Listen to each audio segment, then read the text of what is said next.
In the vast, silent expanse where gods have fallen and mortals dare to rise, the winds of destiny stir once more. The echoes of ancient battles, Henouz, linger, and beneath the heavens, unseen hands continue to weave fate with threads of blood and ambition. In the previous chapter, alliances trembled on the brink of collapse, and hidden powers began to reveal their fangs. Our protagonist stands at the crossroads of peril and enlightenment, where a single misstep could plunge all realms into chaos. Enemies lurk not only in the shadows, but within schemes too intricate to unravel at a glance. Now, as we enter Recap Tales of Hurting Gods, Chapter 649, Chapter 650, the tension thickens like a gathering storm. Secrets long buried threaten to surface, and the line between God and mortal grows ever more fragile.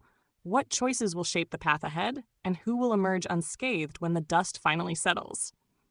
Let the tale unfold. How should one treat a celestial palace?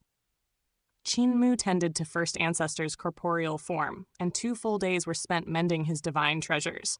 The spirit herbs he lacked were immediately planted. Though First Ancestor's body had healed, his visage grew more pallid with each passing day, and he frequently sank into a coma. The injuries to his primordial spirit and celestial palace were profound beyond Qin skill. Apothecary had imparted knowledge of treating the strong, from the Divine Bridge realm to those yet to reach the southern heavenly gate. Yet the celestial palace of a god remained an uncharted domain. The silver needle could no longer reach the celestial palace, and guiding medicinal energy was a dilemma. Steam and baths could not penetrate, and spirit pills or miraculous medicines could not channel their essence to the celestial palace. First Ancestor's primordial spirit no longer dwelled within the spirit embryo divine treasure, but had retreated into the celestial palace. Judging roughly, his cultivation likely reached god execution stage, or even jade capital. To discern his exact strength, Qin would need to enter the celestial palace itself. The human emperor's condition was dire. He could no longer release his primordial spirit for treatment. Entry into the celestial palace was the only option. I can still transform into a shadow to enter his divine treasures and push medicinal energy, but Southern Heavenly Gate is beyond my reach. Qin paced around First Ancestor, calculating carefully. Southern Heavenly Gate was a crucial passage, a crucible for a god to become a true god. Only a primordial spirit with the power of a true god could pass. Regardless of the intricacies within the great educational Heavenly Devil scriptures, the cultivation realm remained an unyielding principle. Qin own realm fell far short. First Ancestor lapsed into unconscious murmurs once more. I've sinned. I won't escape anymore. I've come here to redeem myself. I'm sorry. Qin brow knitted. Such unconsciousness signaled the beginning of the primordial spirit's disintegration. Delay would be fatal. Medicinal energy had to reach the celestial palace at once. I cannot pass Southern Heavenly Gate, but there is something that can. He refined numerous pills for treating primordial spirit injuries, storing them in a vast sack. Turning to Ling Yushu, he said, Sister Xu, I will treat First Ancestor's injuries. Remain here and guard against Qi Shi. Ling Yushu nodded, clutching the small case. Qin transformed into a shadow, slipping into the heart of First Ancestor's brows, bypassing the spirit embryo, 5 elements, and 6 directions divine treasures. At last he reached the Divine Bridge divine treasure. Upon the divine bridge, the light shimmered like a rainbow. Beneath, divine treasures interlocked, overlapping in complex patterns. The dark Yudu lay beneath the 6 directions, and beyond, the life and death divine treasure sprawled. Qin approached the far end of the bridge, First Ancestor's celestial palace. He paused, marveling at the flawless continuity of the divine bridge, unbroken, unlike the shattered bridges of all eternal peace empire practitioners. Indeed, born of the founding emperor's bloodline, our divine bridges are whole. After a long walk, Qin reached the end of the bridge. Southern Heavenly Gate loomed among the clouds, majestic and vast. The clouds formed shapes of goat horns, dragons, vermilion birds, and black tortoises. Strange markings of thunder and wind swirled about. The weight and pressure were extraordinary. His primordial spirit would shatter upon entry. Composing himself, Qin produced from his Tao Ti sack 2 jade eyes, Moon Jade Eye and Sun Jade Eye. He pondered, executing the 10,000 spirit nature technique to grant them intelligence. After a tense wait, the eyes sprang to life with popping sounds. Limbs emerged, and one exclaimed amid laughter, "I'm dying from holding back. Brother, brother, don't stifle yourself!" Sun Jade-Eye erupted into laughter, rolling on the ground, and Moon Jade-Eye followed, striking the earth with its tiny arms. Chinmu's face darkened. "Enough! Stop laughing, or I will return you to your original forms." Obedient, the Jade-Eyes straightened, though unsure of their spindly legs. After chaotic tumbles and laughter, Chinmu finally restrained his trembling palms, plucking 2 beard strands. "I summoned you to aid, not to fool around." He loaded the spirit pills and miraculous medicine into the sack, instructing the eyes to catalyze the medicinal energy once inside the celestial palace. Concerned about the reliability of his summoned creations, Chinmu tested the process. After repeated failures and guidance, the Jade Eyes achieved a 40 to 50% success rate. Enough. With the sack secured, the Jade Eyes approached Southern Heavenly Gate, opting to roll into the depths. Chinmu's chest tightened, sweat forming as the eyes tumbled and collided, their antics relentless, until they vanished into the celestial palace. Above, Ling Yuxi watched anxiously, aware that First Ancestor's aura waned. Suddenly, Pangong So approached with a smiling face, intent on deception. "Princess Xiu, how fares First Ancestor? Perhaps I can assist in healing." Ling Yushu held her ground. "Coward Boy's skill surpasses yours." Qi Shi emerged, calm yet menacing. "Little friend Qin's skill is profound, but the Celestial Palace is beyond his reach. Only I can save him." A small gap in the case drew Qi Shi's attention. He tensed, poised to flee. Pangong So, seeking to distract, crushed herbs vital for healing. Ling Yuxiu's veins bulged. Fury and determination mingled. "Grandmaster, are you so devoid of gratitude?" She spat. Pangong So's smile faltered. "I am the fiend the world seeks to purge. Gratitude holds no place in my deeds." Qi Shi cast a glance, halting Pangong So's advance. Ling Yuxiu struck, her kick sending him sprawling, yet the threat remained. First Ancestor suddenly rose, his sallow face composed, voice calm yet resolute. "No matter how evil you are, I will save you, for you are the last of humanity." Pangong So kowtowed heavily, then vanished as black smoke, leaving Ling Yuxiu to collapse in relief. From the heart of the human emperor's brows, Chinmu emerged. Humanity? Perhaps just a trace remains. First Ancestor remained frail, his frame trembling as if the winds themselves could topple him. Though the twin colossal eyeballs were erratic and unreliable, their efforts had miraculously catalyzed the spirit pills all at once. The injuries to First Ancestor Human Emperor's primordial spirit eased, granting him the chance to slip free from the deadly grasp of the God Execution knife upon the God Execution stage. Chinmu remained oblivious to these events. Had he known, he would have surely chastised the twin eyes.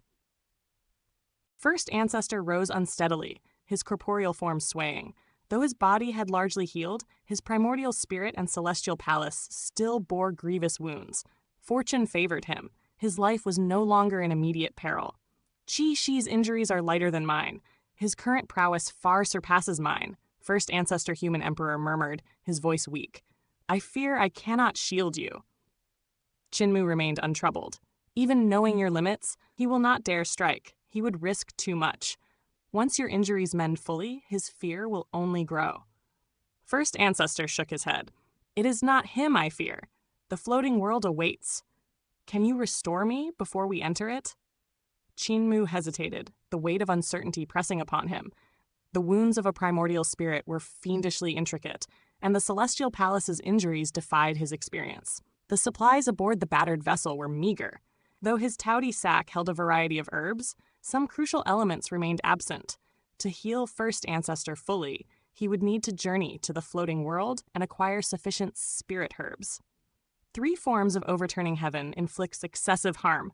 Do not use it henceforth, Chinmu instructed. First Ancestor shook his head. "I cannot allow Heavenly Teacher to believe I am still a deserter." Chinmu blinked, momentarily taken aback. The burden of a past desertion seemed relentless, eternal. Perhaps Heavenly Teacher's words are not about the battle you fled. After your departure, you continued to hide for 20,000 years, avoiding the mortal world, squandering your potential, failing to guide your disciple. It is not a single act, but 2 decades of avoidance he cannot forgive. First Ancestor drifted into a reverie. Chinmu fell silent. eyes sweeping over the trampled herb garden. Though Earth Aeon creation technique could revive the plants, many were still lacking. His touty sac swelled as the jade eyes wriggled within, until he released them. They landed, scrawny hands on their ocular orbs, inspecting the surroundings. "Brother, brother! A babe! A babe!" Moon Jade Eye cried, catching sight of Ling Yuxiu. Excitement sparkled as they ogled her until satisfied. Ling Yuxiu, astonished, circled them cautiously before settling near Qinmu. 10,000 spirit nature technique? Qinmu nodded. "Why awaken them?" she murmured. "These eyes hold power even gods dare not face. If they rebel, we could not restrain them. Are they aware of their might?" Qinmu shook his head. "Ignorant. They still fear I might return them to their original forms." Relieved, Ling Yuxiu pressed further. "Do they know they are the eyes of a Taudi?" After awakening the chest, it devoured indiscriminately, even the dragon Qilin. "They are innocent," Qinmu replied. The jade eyes rolled, chattering unknowingly. Ling Yuxiu approached, smiling. "From now, you shall be Xiaoyang, and you, Xiaoyin." "Okay," they chorused. "Babe." Returning to Qinmu, she whispered, "They do not seem so innocent. They called me babe just now." The eyes darted into a dense forest, igniting it. Ling Yuxiu hastily passed a small case to Qinmu, rushing forward, her vital chi-shaped water dragons, quenching the flames instantly. The giant eyes grinned in triumph. "See, our plan lured the babe." "Brother is clever." Fuming, Ling Yuxiu dragged the scrawny limbs of the eye monsters before Qinmu. "These rascals nearly burned the forest. If you burn this place, we perish. Return them to their forms and spare us this chaos." "Great Aunt, spare us." The eyes knelt, trembling. Qinmu frowned. "I require them to deliver medicine to First Ancestor's celestial palace. They cannot die yet." "I record this debt. One more transgression. Heads will roll." Ling Yuxiu bellowed. The eyes huddled, fear filling their sightless orbs. "We seem headless." "Silence! If she discovers this, our eyes will be poked blind." Qinmu resumed refining medicine. Once First Ancestor's medicinal energy waned, he sent the eyes on another errand and moved to the ship's stern, scrutinizing the blood left by Great Sun Sovereign. Though grievously wounded, the godly blood ignited upon touching the deck. Sword chi from First Ancestor quelled the flames, yet divine might lingered, fine runes flickering in marvelous patterns. Cautious, Qinmu did not touch the blood. First Ancestor hobbled to him, offering his sword. "Use this. Try."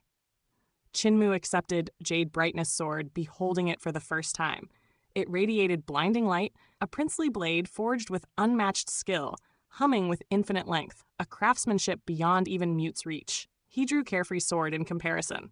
Simpler, unadorned, lacking the divine resonance of Jade Brightness' sword, it bore only the essence of ordinary divine metal. This sword... First Ancestor trembled, taking Carefree's sword in his hands, examining it repeatedly.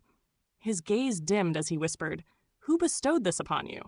"My father," Qinmu replied. Dipping Jade Brightness' sword into Great Sun Sovereign's blood, formations swirled.